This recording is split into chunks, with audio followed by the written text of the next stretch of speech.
Rich land infra developers వారి కాస్మోపోలిస్ 140 ఎకరాల్లో mega layout August 11 గొప్ప ప్రారంభం. ప్రకృతి ప్రళయ నాదానికి మానవుల ప్రాణాలు గాల్లో దీపంలో మారక తప్పదని రుజువు చేసింది వాయనాడ్ ఘటన.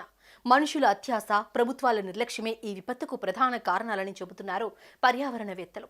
ప్రస్తుతం శవాల దిబ్బగా మారిన విషాద ఘటన అత్యంత భయానకంగా మారింది. కొండ చర్యలు విరిగిపడడంతో ఎన్నో ప్రాణాలు గాల్లో కలిసిపోయాయి. అయితే మలయాళ నటుడు మోహన్ లాల్ తాజాగా వాయనాడ్లో పర్యటించి పరిస్థితిని సమీక్షించారు.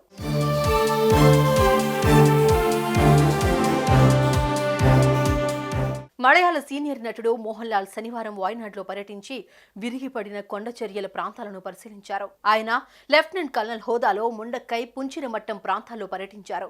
మోహన్ లాల్ వెంట మేజర్ రవితో పాటు ఇతర సైనిక అధికారులు కూడా ఉన్నారు. అయితే ఎంతో సేవలు అందిస్తున్న సైనికులు, స్వచ్ఛంద సంస్థ కార్యకర్తలతో మాట్లాడి ఎంతమంది మరణించారు, ఎంత నష్టం జరిగిందన్న పూర్తి వివరాలను నటుడు మోహన్ లాల్ అడిగి తెలుసుకున్నారు.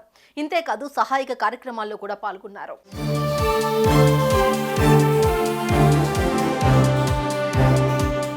ఇక పర్యటన అనంతరం మోహన్ లాల్ టెరిటోరియల్లోని ఆర్మీ బేస్ క్యాంప్ చేరుకుని మీడియాతో మాట్లాడారు. ఘటనా స్థలానికి చేరుకుంటే ఎంత నష్టం జరిగిందన్నది తెలుస్తుంది.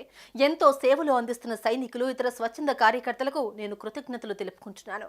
ఈ ప్రాంతంలో పునరావాస కార్యక్రమాలకు మేము మా విశ్వశాంతి ఫౌండేషన్ నుంచి 3 కోట్ల రూపాయలు విరాళం ఇస్తున్నాము అంటూ మోహన్ లాల్ తెలిపారు. అయితే వాయనాడ్లో సంభవించిన ఈ ప్రకృతి విలయంలో ఇప్పటికీ దాదాపు 300 మందికి పైగా మృత్యువాత పడ్డారు.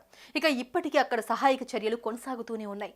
ఆ ప్రాంతాల్లో చిక్కుకున్న వారిని పునరావాసాలకు తరలిస్తూ ఉన్నారు. కాగా మోహన్ లాల్ వాయనాడ్లో పర్యటించడంతో ఆయన రియల్ హీరో కాదు, రియల్ హీరో అంటూ పొగుడుతున్నారు.